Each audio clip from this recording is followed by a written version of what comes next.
హీరోయిన్లను చూస్తే వాళ్ళు లైఫ్ను ఎంజాయ్ చేస్తున్నారు, లగ్జరీ లైఫ్ను అనుభవిస్తున్నారనే అందరూ అనుకుంటారు. కానీ వారు ఓ సినిమా కోసం పడే కష్టం ఎంత అనేది ఎవరు ఆలోచించరు. ఓ సినిమా చేసే మేక్ ఓవర్ వల్ల వాళ్ళు ఎలాంటి అనారోగ్య సమస్యల్లో ఇరుక్కుంటారనేది ఎవరూ ఊహించరు. కానీ ఊహిస్తే షాక్ అవ్వకుండా ఎవరు ఉండరు. ఇక్కడ టాలెంటెడ్ హీరోయిన్ అదా శర్మ తాను చేసే సినిమాల కారణంగా సమస్యల్లో ఇరుక్కున్నారు. ఓ అరుదైన వ్యాధి బారిన పడ్డారు. రీసెంట్గా ఓ ఇంటర్వ్యూలో ఇదే విషయం చెప్పడంతో ఇప్పుడు నెట్టింట హాట్ టాపిక్ అవుతున్నారు.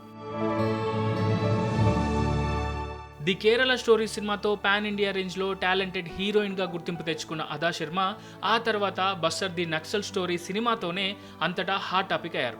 తన యాక్టింగ్తో, తన లుక్స్తో అందరినీ ఫిదా చేశారు. ఇక ఈ క్రమంలోనే ఓ ఇంటర్వ్యూలో ఈ 2 సినిమాల కారణంగానే తాను ఎండోమెట్రియోసిస్ సమస్య బారిన పడినట్టు చెప్పి అందరినీ షాక్ అయ్యేలా చేశారు. ఇంతకీ ఆమె తన అరుదైన ఆరోగ్య సమస్య గురించి ఏం చెప్పారంటే, కేరళ స్టోరీ సినిమాలో కాలేజీ అమ్మాయిలా కనిపించాలి, అందుకోసం బరువు తగ్గాను. ఆ తర్వాత బస్తర్ సినిమా కోసం బరువు పెరిగాను. ఇందుకోసం చాలా డైటింగ్ చేశా. బరువు తగ్గడం, మళ్ళీ పెరగడం, ఆ తర్వాత తగ్గడం వల్ల నా శరీరంలో చాలా మార్పులు వచ్చాయి. దీనివల్ల అనారోగ్యానికి గురయ్యాను. దాంతో నాకు ఎండోమెట్రియోసిస్ సమస్య వచ్చింది. ఈ వ్యాధి వల్ల చాలా ఇబ్బంది పడుతున్నా. పీరియడ్స్ నాన్ స్టాప్గా కొనసాగుతూ ఉంటాయి. దాదాపు 48 రోజుల పాటు బ్లీడింగ్ అవుతుంది. దాంతో చాలా ఇబ్బంది పడుతున్నా అని తనకొచ్చిన సమస్య గురించి వివరించింది అదా శర్మ. ఇప్పుడు ఈ కామెంట్స్తో సోషల్ మీడియాలోనూ వైరల్ అవుతుంది. అందరినీ బాధపడేలా చేస్తోంది.